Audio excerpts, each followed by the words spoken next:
बच्चों, SVM senior secondary school की online classes में आपका स्वागत है। कक्षा 6 हमारा तीसरा लेसन है नादान दोस्त। इससे पहले हमने 2 लेसन और ग्रामर के कुछ टॉपिक किए हैं, तो आपने अपनी नोटबुक में उन्हें लिख लिया होगा, है ना। तो आज हम शुरू करते हैं तीसरा लेसन नादान दोस्त। ठीक है। केशव के घर कार्निस के ऊपर एक चिड़िया ने अंडे दिए थे। कार्निस होता है छज्जा, दीवार के आगे जो थोड़ी सी बड़ी हुई जगह होती है ना, छज्जा जिसको हम बोलते हैं वो। केशव और उसकी बहन श्यामा दोनों बड़े ध्यान से चिड़िया को वहां आते जाते देखा करते। सवेरे दोनों आंखें मलते कॉर्निस के सामने पहुंच जाते और चिड़िया दोनों को वहां बैठा पाते। उनको देखने में बच्चों को न मालूम क्या मज़ा मिलता। दूध और जलेबी की सुध भी न रहती कि उनको अपने छत के कॉर्निस पर उस चिड़िया को देखना बहुत अच्छा लगता था। इस वजह से उन्हें दूध और जलेबी भी नहीं याद रहती कि हमें दूध पीना है, जलेबी खानी है। ठीक है। दोनों के दिल में तरह तरह के सवाल उठते। अंडे कितने बड़े होंगे, किस रंग के होंगे, कितने होंगे, क्या खाते होंगे, उनमें से बच्चे किस तरह निकल आएंगे, बच्चों के पर कैसे निकलेंगे, घोंसला कैसा है। लेकिन इन बातों का जवाब देने वाला कोई नहीं था कि जब बच्चे उनको बैठा हुआ देखते तो वो सोचते कि अंडे कितने बड़े होंगे, उनमें से बच्चे कैसे निकलेंगे, उनके पर कैसे निकलेंगे, वो खाते क्या होंगे और उनके घोंसला कैसा होगा। इन सवालों का जवाब देने के लिए उनके पास कोई नहीं था। क्यों? क्योंकि उनकी अम्मा को घर के काम धंधों से फुर्सत नहीं थी और बाबूजी को पढ़ने लिखने से। दोनों बच्चे आपस में ही सवाल जवाब करके अपने दिल को तसल्ली दे लिया करते थे कि माँ से पूछते तो वो घर के कामों में व्यस्त होती, पिताजी से पूछते तो वो पढ़ने लिखने में व्यस्त होते। तो दोनों खुद ही सवाल करते और खुद ही जवाब देकर अपने दिल को तसल्ली दे लेते थे। श्यामा कहती, लड़की का नाम श्यामा है, श्यामा कहती, क्यों भैया बच्चे निकलकर फुर से उड़ जाएंगे। अपने भाई से पूछती है कि क्या बच्चे निकलकर फुर से उड़ जाएंगे। तो केशव उसका बड़ा भाई है, किसका? श्यामा का। तो केशव विद्वानों जैसे गर्व से कहता कि हाँ, ऐसे बोलता कि जैसे उसको तो सब कुछ पता हो। नहीं रे पगली, पहले पर निकलेंगे, बगैर परों के बेचारे कैसे उड़ेंगे। केशव इस पेचीदा सवाल का जवाब क्या कहता कि पहले उनके पर निकलेंगे फिर वो उड़ेंगे। ठीक है। फिर श्यामा दोबारा पूछती, बच्चों को खिलाएगी क्या बेचारी, कि ये चिड़िया है जो ये अपने बच्चों को क्या खिलाएगी। तो केशव इस सवाल का जवाब कुछ नहीं दे सकता था क्योंकि उसे खुद भी नहीं पता था कि चिड़िया बच्चों को क्या खिलाएगी। इस तरह 3-4 दिन गुजर गए। दोनों की जिज्ञासा दिन दिन बढ़ती जाती थी। अंडों को देखने के लिए वे धीर हो उठते थे। उन्होंने अनुमान लगाया कि अब जरूर बच्चों के पर निकल आए होंगे। बच्चों के चारे का सवाल अब उनके सामने आ खड़ा हुआ। बच्चों को धीरे धीरे क्या एहसास होने लगा कि अब तो बच्चे होंगे अंडे में से निकल आए होंगे, परंतु वो खाएंगे क्या, उनके भोजन की चिंता बच्चों को होने लगी। चिड़िया बेचारी इतना दाना कहाँ पाएगी कि सारे बच्चों के पेट भरे, गरीब बच्चे भूख के मारे चूं चूं करके मर जाएंगी। क्या बोलते कि चिड़िया तो छोटी सी है, वो इतना दाना कहाँ से लाएगी कि अपने सारे बच्चों का पेट भर सके, है ना। तो बच्चे क्या है, चूं चूं करके भूख के मारे मर जाएंगे। इस मुसीबत का अंदाजा करके दोनों क्या है, घबरा उठे। उन दोनों को टेंशन होगी कि बच्चे क्या खाएंगे। दोनों ने फैसला किया कि कार्निस पर थोड़ा सा दाना रख दिया जाए। श्यामा खुश होकर बोली, तब तो चिड़िया को चारे के लिए कहीं उड़कर भी न जाना होगा। दोनों ने क्या फैसला किया कि हम कुछ दाने छज्जे पर डाल देंगे तो चिड़िया को कहीं जाना भी नहीं पड़ेगा। केशव, नहीं, तब क्यों जाएगी। श्यामा, क्यों भैया, बच्चों को धूप नहीं लगती होगी कि छज्जे के ऊपर है, धूप आती है तो बच्चों को धूप भी नहीं लगती होगी। तो केशव का ध्यान इस तकलीफ की तरफ न गया था। बोला, जरूर तकलीफ हो रही होगी, बेचारे प्यास के मारे तड़पते होंगे।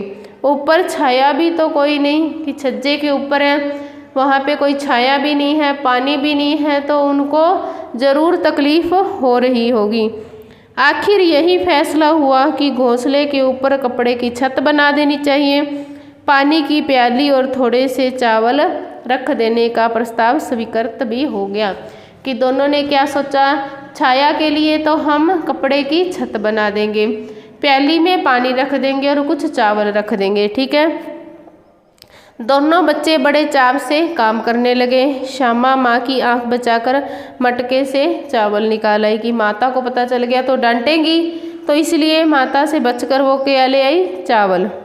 केशव ने पत्थर की प्याली का तेल चुपके से जमीन पर गिरा दिया और उसे खूब साफ करके उसमें पानी डाल दिया। कि पत्थर की प्याली में तेल था, वो गिरा दिया, उसको साफ करके उसमें पानी डाल दिया। अब चांदनी के लिए कपड़ा कहाँ से लाए, फिर ऊपर बगैर छड़ियों के कपड़ा ठहरेगा कैसे, छड़ियाँ होंगी खड़ी कैसे होंगी। अब उन्होंने पानी की व्यवस्था कर ली, चावल की व्यवस्था कर ली। अब बोलते कि कपड़ा लगाएंगे तो उसके लिए छड़ियाँ लगाएंगे, छड़ी लगाएंगे तो वो छड़ी खड़ी कहाँ पे करेंगे, है ना। तो इसकी चिंता उन्हें सताने लगी। केशव बड़ी देर तक इसी उधेड़-बुन में रहा। आखिरकार उसने यह मुश्किल भी हल कर दी। श्यामा से बोला, जाकर कूड़ा फेंकने वाली टोकरी उठा लाओ, अम्मा जी को मत दिखाना। श्यामा, वह तो बीच से फटी हुई है, उसमें से धूप न जाएगी। केशव क्या बोलता है कि तू कूड़ा फेंकने वाली टोकरी लेके आ जा, ठीक है, और मम्मी को पता मत लगने देना। श्यामा बोलती है कि वो तो बीच में से फटी हुई है, उसके अंदर से तो धूप जाएगी। तो केशव ने कहा, तू टोकरी तो ला, मैं उसका सुराख बंद करने की कोई हिकमत निकालता हूँ, कुछ करता हूँ उसके लिए। श्यामा दौड़कर गई और टोकरी उठाकर ले आई। केशव ने उसके सुराख में थोड़ा सा कागज ठूस दिया, तब टोकरी को एक टहनी से टिका कर दिखा, देख ऐसे ही घोंसले पर उसकी आड़ पर रख दूंगा, तब धूप कैसे जाएगी। श्यामा ने दिल में सोचा, भैया कितने चालाक है, कि मेरे भैया तो बहुत होशियार है। वो खुश हो रही थी, है ना। गर्मी के दिन थे, बाबूजी दफ्तर गए हुए थे। अम्मा दोनों बच्चों को कमरे में सुलाकर खुद सो गई। अब गर्मियों के दिन होते हैं तो हम सो जाते हैं, सभी घर के लोग सोते हैं, तो वैसे ही अम्मा जी बच्चों की क्या करती हैं, खुद सो जाती है और बच्चों को भी सुला देती है। लेकिन बच्चों की आंखों में नींद कहाँ। अब उन्होंने तो अपना काम करना था, उन्हें नींद कहाँ आएगी। अम्मा जी को बहलाने के लिए दोनों दम रोके आंख बंद किए मौके का इंतजार कर रहे थे कि जैसे ही अम्मा जी सोए तो हम यहाँ से निकल जाएं। जो ही मालूम हुआ कि अम्मा जी अच्छी तरह से सो गई हैं, दोनों चुपके से उठे और बहुत धीरे से दरवाजे की सिटकनी यानी कुंडी खोलकर बाहर निकल आए। अंडों की हिफाजत की तैयारी होने लगी। केशव कमरे से एक स्टूल उठा लाया, लेकिन जब उससे काम न चला तो नहाने की चौकी लाकर स्टूल के नीचे रख ली। स्टूल लेके आए, स्टूल की ऊंचाई कम थी, बच्चे छोटे हैं, हाथ नहीं पहुंचा, तो उन्होंने क्या किया, जो नहाने वाली चौकी होती है वो उठा के स्टूल के नीचे लगा दी। श्यामा दोनों हाथों से स्टूल को पकड़े हुए थी कि उसके भैया गिर ना जाए, इसलिए उसने जोर से स्टूल को पकड़ रखा था। कारण कि जिस तरफ दबाव ज़्यादा पाता, जरा सा हिल जाता तो उस वक्त केशव को कितनी तकलीफ उठानी पड़ती थी, यह उसी का दिल जानता था। बच्चे हैं, डरते हैं, स्टूल थोड़ा सा हिलता है कि डरेंगे कहीं नीचे न गिर जाऊं, है ना। तो दोनों हाथ से कॉर्निस पकड़ लेता और श्यामा को दबी आवाज़ में डांटता, क्या कि अच्छी तरह से पकड़, मुझे गिराएगी क्या, वरना उतर कर मारूंगा। अपनी बहन को बोलता कि तू इस स्टूल को ढंग से पकड़ ले, जब मैं नीचे उतरूंगा तो तेरी पिटाई करूंगा। मगर बेचारी श्यामा का दिल तो ऊपर कॉर्निस पर था। बार बार उसका ध्यान उधर चला जाता और हाथ ढीले पड़ जाते। वो सोचती कि अब चिड़िया के बच्चे क्या कर रहे होंगे, कैसे कर रहे होंगे। जब ये सोचने लग जाती तो स्टूल से उसकी पकड़ थोड़ी ढीली हो जाती थी, है ना। केशव ने जो ही कॉर्निस पर हाथ रखा, दोनों चिड़िया उड़ गई। जैसे ही केशव ने उस पर हाथ रखा तो दोनों चिड़िया क्या हुई, उड़ गई। ठीक है। फिर क्या हुआ, केशव ने देखा कि कॉर्निस पर थोड़े तिनके बिछे हुए हैं, उन पर 3 अंडे पड़े हैं। जैसे घोंसला उसने पेड़ों पर देखे थे वैसा घोंसला नहीं। श्यामा ने नीचे से पूछा, के बच्चे हैं भैया, यानी कि कितने बच्चे हैं भैया। केशव, 3 अंडे हैं अभी बच्चे नहीं निकले। श्यामा, जरा हमें दिखा दो भैया कितने बड़े हैं।